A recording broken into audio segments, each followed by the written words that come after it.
Hey everyone, Warwick's here. I apologize that this is coming so late. I was pretty sick last 8 or 9 days or so. My voice was pretty trash, and so I didn't want to try to record a video with me having to stop and hack my lungs out every few seconds. So I've been itching to get this video done. I'm feeling a lot better now, thankfully. So I'm out here to get this video done for you guys and get this out much later than I would want to. So this is part 2 of our beginner's guide to Monk, and today we're going to be looking at the DPS spec Windwalker Monk. Windwalker Monk has been showing up in raid this tier. If you've watched Race to World First at all, you probably noticed Trill of Complexity Limit really standing out in a much positive way, to the shock of many that Windwalker was doing so well in this particular tier. But what makes it so good? Well, we're going to take a look at how you can get started with Windwalker Monk. We're going to look at its talents, its rotation, its legendaries, its passive, and of course, the breakdown of abilities. Before we get into all of that though, I do want to go ahead and let you know, as always, the subscribe button is right below this particular video. Go ahead and hit it. It costs you nothing, supports me, and allows me to continue to reach the goals that I have for myself in doing this YouTube channel. You can also follow my Twitch stream at twitch.tv/warwicks_BAA, where I stream every Tuesday, Wednesday, and Thursday nights from 9:30 p.m. to midnight, sometimes a little bit after Central Time US. Raid nights are Wednesday and Thursday for my guild, so you can see us as we are starting on Denathrius Progress the week of this recording, and hopefully stepping into Heroic for the first time as a guild as well. So come check out, come hang out with me, let's chat WoW, life, music, gaming, whatever you want. So let's get into the Windwalker stuff. So we're going to start with the passives as we always do. And the first passive that we're going to talk about is Windwalking. You and your allies within 10 yards have 10% increased movement speed. This is just a nice little perk. It's not anything super important that you need to be tracking or anything of that nature, but you know, I honestly don't even notice it a lot of the times. It's like, oh, I might be moving a little bit faster, and then I remember, oh, I have Windwalking. So little boost, never a bad thing. You might get there like a second faster than someone else, but overall it's a passive that kind of exists. The other one is, second one that is really important, is Afterlife. When you kill an enemy, you summon a healing sphere, healing you for a certain amount. Mine's almost 3k when you walk through it. When you kill an enemy with Blackout Kick, you have a 50% chance to summon a chi sphere, granting 1 chi when you walk through it. So this is extremely good for leveling. It's a good way to sustain yourself between pulls without having to stop and cast Vivify. It's also pretty good at Mythic Plus. If you get the killing blow, you can heal yourself up in the midst of a pull, which can help your healer out. It's pretty useless for raid, and it's niche use in PvP. The Blackout Kick refund, it just basically gives you the cost of the Blackout Kick back, so it's not that big of a deal. Sometimes if the Blackout Kick was free, it gives you a free chi, which could be useful as you go into the next fight. So biggest one is the healing sphere. And then finally, the mastery is combo strikes. Your abilities deal an X amount more damage off your mastery when they are not a repeat of the previous ability that you used. So this is actually one of the most interesting masteries in World of Warcraft, in my opinion. It's got a very strong gameplay loop with the spec, and it just allows it to really be very, very interesting. You definitely want to track this in some way. This little panda square that you see here, this is a weak aura that was made by Babylonius that you can find on wago.io if you use weak auras. This basically tells me when I use an ability, as you can see here on this Competent Veteran. See, it tells me I use Stagger Palm, tells me I use Rising Sun Kick, you know, tells me that I used Chi Wave. So it just allows definitely all of that to go through. So you definitely want to be tracking this with some form or fashion so that you can make sure you're maximizing your mastery. All right, so now we're going to move into the offensive abilities. Now the offensive abilities we're going to break down into 3 categories: builders, spenders, and cooldowns. So Windwalker monks use the combo point energy system that rogues do, except the combo points are called chi for rogues, or for Windwalker monks rather. So the first ability that we're going to look at is a new one that's come back actually in this expansion, and that is Expel Harm. You expel negative chi from your body, healing for a little bit of damage and dealing 10% of the amount healed as nature damage to an enemy within 8 yards. All of that is actually not that relevant. Like, the heal is nice, small little heal, little bit of damage. It'll do 270 damage to a target back. Okay, that's pretty nice too. Biggest thing is at the bottom, you see it generates 1 chi. and the energy cost is very low at 15 energy. This is actually the most efficient chi builder that Windwalker has, and you want to be using this as much as possible, generally every 15 seconds, because it's just going to give you the best chi to energy cost that you're going to get out of any of your other talents or abilities. All right, next up we're going to look at Tiger Palm. So Tiger Palm is your kind of basic filler ability for Windwalker as well. You strike with the palm of your hand, dealing some damage. It has an 8% chance to make your next blackout kick cost no chi, so pretty nifty there. Biggest thing, generates 2 chi, so 25 energy per chi. You can see how Expel Harm is much, much better. So this is going to be good if you ever need 2 chi and you've got a lot of energy to use. You can use Tiger Palm to kind of burn that energy out, give you the 2 chi that you need, which can lead right into some of your spenders. So these are just the 2 chi builders that you get on a baseline. There are a couple talents that give you a little bit more, but right now we're only talking about baseline abilities. So let's move on to spenders. The first spender that we're going to look at is Fist of Fury. So this is a channel 3 chi cost, so fairly significant cost, where you pummel the targets in front of you for damage over 3.9 seconds for me to your primary target, and a little bit reduced damage to 5 other targets that are not your primary target. You can channel this while moving, so it is going to act as a very good way to put out some good cleave damage. And it's a pretty high cost. There are a lot of intricacies with the thing, but for the most part, for beginners, unless you're Kyrian, you just, when you press this, you channel it for 3.9 seconds in my case, and it just allows you to recover some energy so that you can go right back into your builders and get that chi back basically that you spent. So Fist of Fury, definitely high priority in AoE, probably the second highest priority in single target in terms of your spenders. The big one for single target is going to be Rising Sun Kick. This is a 2 chi cost, has a 9.6 second cooldown. As you can see, Fist of Fury going back to that 23 second cooldown, so long cooldown on Fist of Fury. Shorter one on Rising Sun Kick. Deals big damage, you can see almost 5,000 for me, and I'm not even optimized for Windwalker yet. And reduces the effectiveness of healing on the target for 10 seconds, so it gives the Mortal Strike debuff. This is just a big, fat kick that you want to do. This is a really cool ability. So as you can see, I'm going to Tiger Palm, and then you can see right there, big old crit 8266.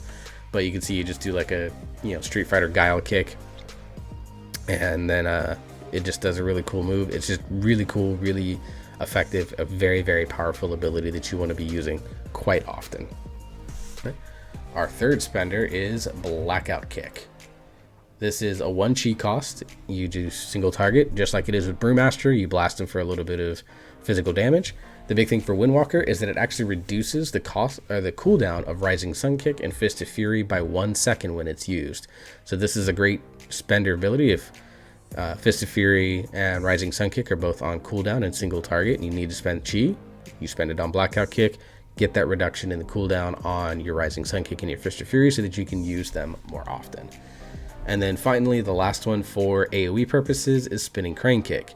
Takes 2 chi. You spin while in the air, deal for me about 1500 damage over about 1.4 seconds to 6 enemies within 8 yards, so it is damage capped. Spinning Crane Kick's damage is increased by 10% for each unique target you struck in the last 15 seconds with a Tiger Palm, Blackout Kick, or Rising Sun Kick. So this ability is not just go in there and smash it every other cooldown. You want to take a little bit of time to set it up.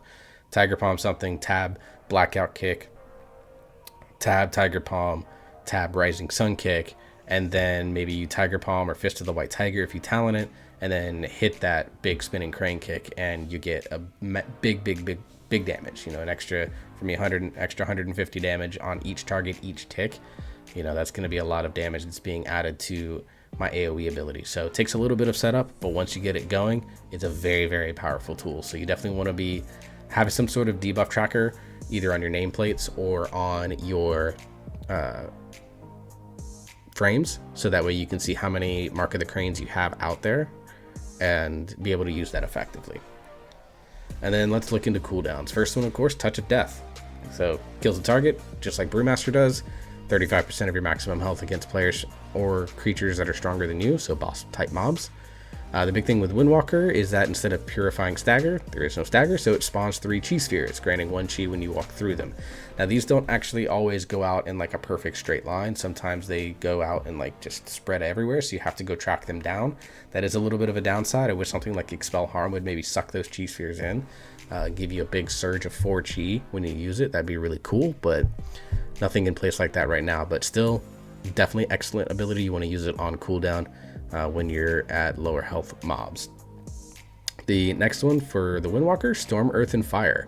So you split into 3 elemental spirits for 15 seconds, with each spirit dealing 45% of normal damage and healing. You can directly control the Storm spirit, while Earth and Fire spirits mimic your attacks on nearby enemies. And then while active, casting Storm, Earth, and Fire again will cause them to fixate on your target. And you have 2 charges of this, as you can see. So back to our little competent veteran here. I'm going to use them. As you can see, they're here. And then if I push it again, they all focus on the target. So you can see that they just mimic everything that I'm doing there. So we're just going to let them wear out. So it's an interesting ability. You can see it changes to fixate in the thing. It's an interesting ability. It can sometimes be buggy because your elemental spirits just won't do anything, which is kind of unfortunate. And you have to be very, like, this ability has, on a very basic level, you just push it and then fixate them on your target and single target, and then you have a second charge, so you can extend a burst window or spread them out for 2 different burst windows, which is really, really good to have for Windwalker Monk. It's really good in raid fights. If you have like a burst ad phase on, say, like Council of Blood, you blow a Storm, Earth, and Fire, blow up all the ads, and then when the next one comes around, you'll have your big cooldown for you so that you can burst all the ads again. So it's really cool. And then the last one is your Celestial, and that is Invoke Zhuen. Summon an effigy of Zhuen, the White Tiger, for 24 seconds. He'll attack your primary target and strike 3 enemies within 10 yards every second with Tiger Lightning. And every 4 seconds, Zhuen strikes your enemies with Empowered Tiger Lightning, dealing 10% of the damage you have dealt to those targets in the last 4 seconds. So this is actually the old Touch of Death mechanic. So what you'll do is you'll basically want to unload as much as you can into that 4-second window, and then Zhuen's going to do like a little bit of burst on this. So it basically every 4 seconds you're rotating. So you might invoke Zhuen, Fist of Fury, all the damage you do in that, 10% of that's going to be bursted back out. So this is a very good burst cooldown. It's also very good on a sustained DPS fight as well, because it's got a 2-minute cooldown, so it's up pretty often. So very, very glad to have this baseline instead of as a talent. I think it's a really, really good addition to the Windwalker kit. So that does it for offensive abilities. So there's a lot to cover there, obviously, with that. So definitely rewind the video if you think you need to kind of go over what the abilities do again. Now we're going to move into the defensives and the utility. So with Brewmaster Monk, I didn't cover utility all that much because basically all monks bring the same utility. So I'm just going to kind of touch on it generally here. But first we're going to start with Fortifying Brew. Big cooldown. All monks have it. This is going to be your big defensive for all the specs. So 15% health boost, increases your current maximum health by 15% and reduces damage taken by 15% for 15 seconds on a 3-minute cooldown for Windwalker Monk. So very good defensive ability to have. Next up in a defensive cooldown is Touch of Karma. Absorbs all damage taken for 10 seconds up to 50% of your maximum health and redirects 70% of that amount to enemy targets as nature damage over 6 seconds. This one's a little interesting because it can be used offensively, as you can see with the redirect, or it's used defensively. So if you have a situation where you're going to have to walk through say like the blood pools in Shriekwing because you badly placed blood pools, then you can hit Touch of Karma and it'll actually redirect some of that damage back. Or if you have a boss mechanic that's targeting you and you know you're going to get hit with it, you can Touch of Karma to help absorb some of that damage and reflect it back. There is some degenerate gameplay where you Fortifying Brew and then Touch of Karma to basically stand in ground effects to do a little bit more damage. I generally recommend against that until you're very comfortable with your ability to play the spec, or you really trust your healers and you can communicate with them what you're doing so they're aware. But either outside of that, just use Touch of Karma, maybe when Fortifying Brew isn't available to you. All right. So let's look into a couple of utility abilities. Of course, there's a Mystic Touch, 5% extra physical damage for all targets that you've impacted. That's obviously very there. I'm not really going to go into detail with it because it's very good. It's the whole reason that you bring a monk. First off, we'll start with baseline stuff, and that is, where is it at? Paralysis. This is what I'm looking for. Where are you at, paralysis? There you are. So this is a 20 energy cost, 20-yard range, just incapacitates the target for a minute with a 30-second cooldown. So you'll have it up anytime you need to CC, as long as it's more than 30 seconds apart. So very good to have. Definitely use it in Mythic Plus, in dungeon runs, or even on trash pools where you have like a dangerous mob, or if like, hey, it's like, hey, we can't grip, you don't have a Death Knight like us, you can't grip that mob in, so just paralysis it. That way you can just stop it from doing damage, even if it's just for a little bit. Tiger Palm Strike is your interrupt, or Spearhand Strike rather, I'm sorry. Spearhand Strike, just your interrupt, good to have. And then Leg Sweep is a 1 minute long stun, 3-second stun to all enemies in front of you for 6 yards. So this can be used as a second interrupt if you need to, or just a way to, if your tank's taking a beating, you can leg sweep, stuns them for 3 seconds. That's 2 globals potentially that your healer has to get something on the tank, or depending on the tank, heal themselves. So very useful, definitely something that you want to have keyed up and touched on. So that's the breakdown of the defensives and the utilities. Now we're going to move into talents. So in BFA, Windwalker talents were very, very straightforward. Not so much in BFA. There's a lot of options depending on what you want to do. So let's start in the 15 row. Eye of the Tiger is actually not that good for Windwalker Monk. Does the exact same thing as the Brewmaster Monk video does. It just leaves a dot that does healing to you and deals a little bit of extra damage to the target. You can do it over 8 seconds. Do it to one target at a time. It's actually not good for Windwalker, so I would generally avoid it unless you just really like the passive style of play. For single target, you actually want Chi Wave. A wave of Chi energy flows through friends and foes, dealing nature damage or healing, bounces up to 7 times to targets within 25 yards. Why is this the single target ability if it bounces 7 times? Well, if you're in single target against like a boss, you have a good chance of it bouncing off the boss a couple of times. And if it doesn't, it bounces off of your friends a lot more. Well, then you're doing a little bit of healing to contribute to the raid that way, as well as doing a little bit of damage. 40-yard range, 15-second cooldown, no energy cost, no chi cost. It's basically free to use, so you want to use it every time that it's up as much as humanly possible. In AoE situations, you want Chi Burst. This is a 0.96 second cast based off my haste on a 30-second cooldown and a long range, as you can see, at 40 yards. Hurl a torrent of chi up to 40 yards forward, dealing nature damage to all enemies and big healing to the monk and all allies in its path. And you generate 1 chi per enemy damaged up to a maximum of 2. So this is another chi builder for you if you want it, to go along with Tiger Palm and Expel Harm. This is another one that you can use every 30 seconds. Definitely one of 2 ways to use it. You just group up on the enemies, or you try to line up with your tank, so that way when it goes through the enemies, it also goes through your tank, and you can just contribute a little bit of tank healing to help out your healer there. So Chi Wave for single target, Chi Burst for AoE situations. On the 25 row, just like Brewmaster, take whatever you want. I take Tiger's Lust because I like giving some speed to my friends. I have a Shadow Priest, have a Ret Paladin in my raid, so those classes are fairly slow. I like to give them a little bit of a speed boost. But Chi Torpedo is also very good, and Celerity I don't think is all that great, but if you want it because you like roll, go for it. But pick whatever you want in this row. On the 30 row, Ascension is not very good. I've never seen anyone use it. I don't see why it actually is going to be any valuable. Like, getting a 6 chi point doesn't actually change anything because you get a ton of resources already. And same with energy regen. Like, you have pretty decent energy regen because haste is an okay stat for Windwalker. It just doesn't really help anything. So I don't see any reason to use Ascension. For beginners, I'm going to strongly recommend Fist of the White Tiger. This is a 40 energy cost, 30-second cooldown ability where you deal decent little physical damage, but you get 3 chi. So this is a big chi generator and gives you a 3rd, potentially 4th chi generator, depending on what you want to do. In single target, this is going to be the talent that you're going to see most everyone take. But for beginners, I definitely recommend this one. It's very easy. Just press it every 30 seconds when you need 3 chi. If you don't need 3 chi, don't press it. Energizing Elixir is been pulled off the GCD, so it's a lot more interesting than what it was. You chug an Energizing Elixir, granting 2 chi and generating 75 energy over 5 seconds. There is some play in this with Mythic Plus. I particularly don't like it. I don't like the way it feels for me personally, and that's why I just stick with Fist of the White Tiger. But play around with this one if you want to and see what you think. It's not good for single target. Fist of the White Tiger is the best there, but pretty good for AoE if you're looking at it. 35 row, Ring of Peace. It's just the most flexible talent there. It's got good ad control In fights that don't have ads, good karma is a good talent to take as well, because it just goes from 70 to 100%. Also heals you a little bit as well, so it's another addition to make that defensive ability even better. But Ring of Peace is just really, really flexible. You always want to take Ring of Peace in dungeons. It's just a really strong displacement tool. Can save your tank, knock bombs out of Sanguine, just does a lot of really, really good.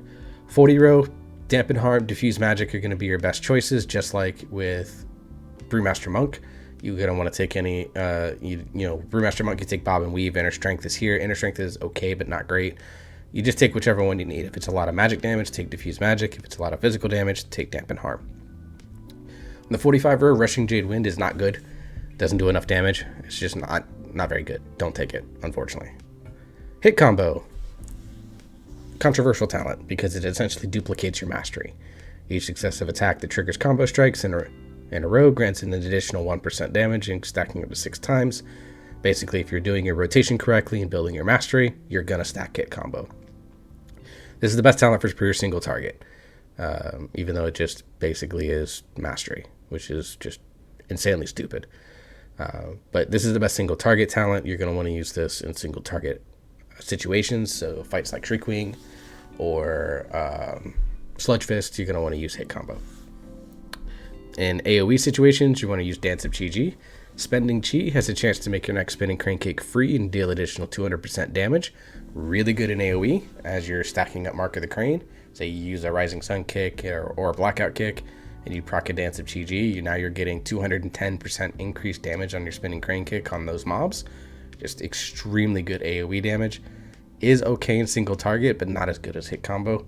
You can take Dance of Chi as a general, just does all the work and it's fine. Same with hit combo. You can take either one. But if you want to min-max, Dance of Chi better in AoE, hit combo better in single target. I'm going to recommend hit combo for ease of use. Dance of Chi, it's also pretty easy to use. You just watch for the proc, adds a little randomness. Both of them are perfectly fine. Take whichever one you want. I'd probably stick with hit combo over Dance of Chi for now, but both of them are good. Pick whatever you want.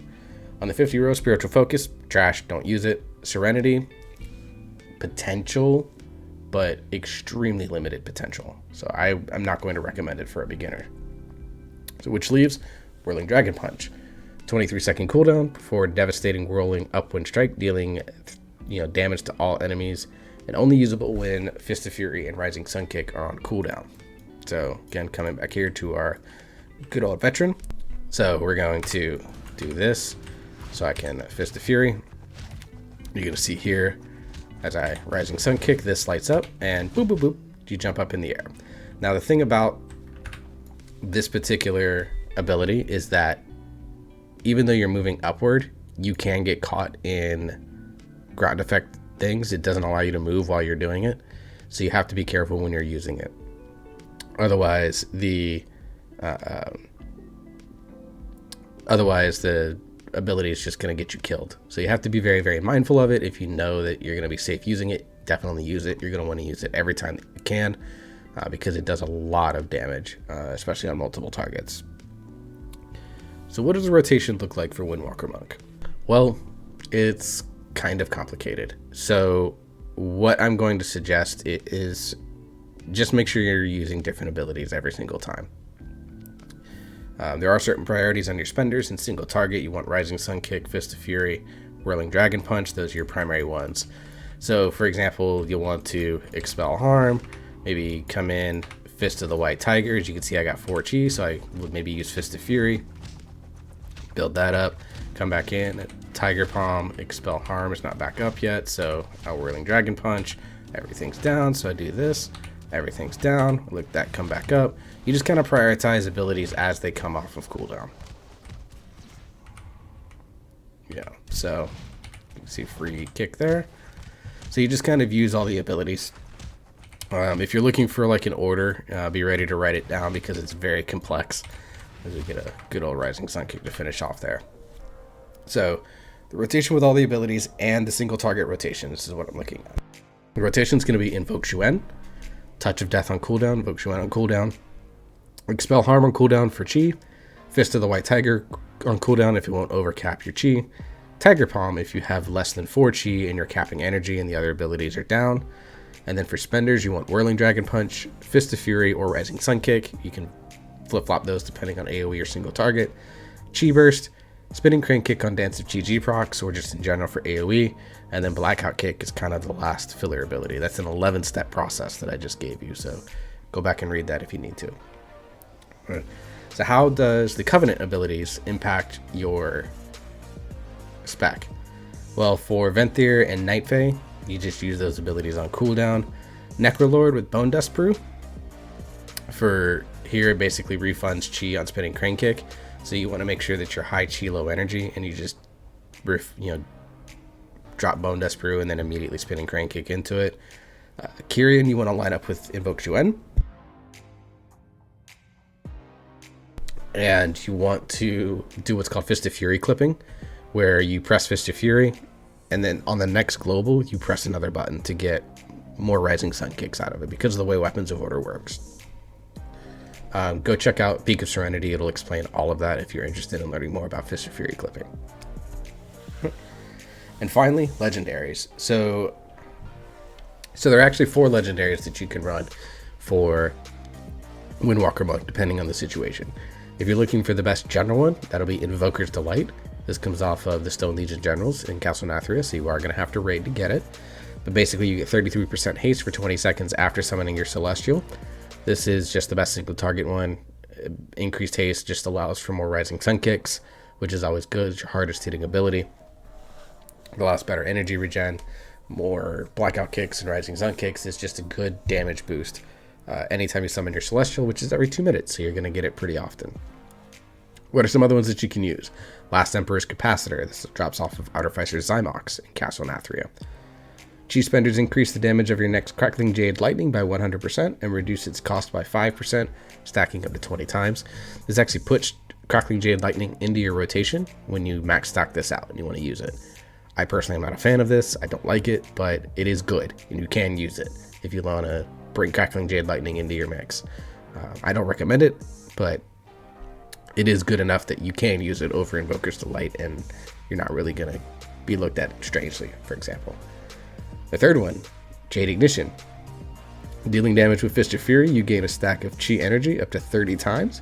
Using Spinning Crane Kick releases energy, dealing damage to all enemies in 8 yards.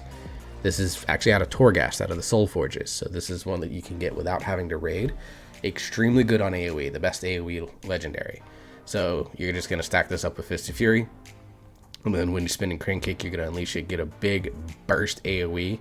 It's really going to make you look really good in AoE.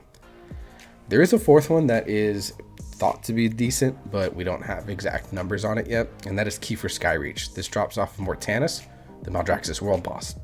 Tiger Palm has a 10-yard range, dashes you to the target, and applies a debuff increasing your crit chance by 50% for 6 seconds.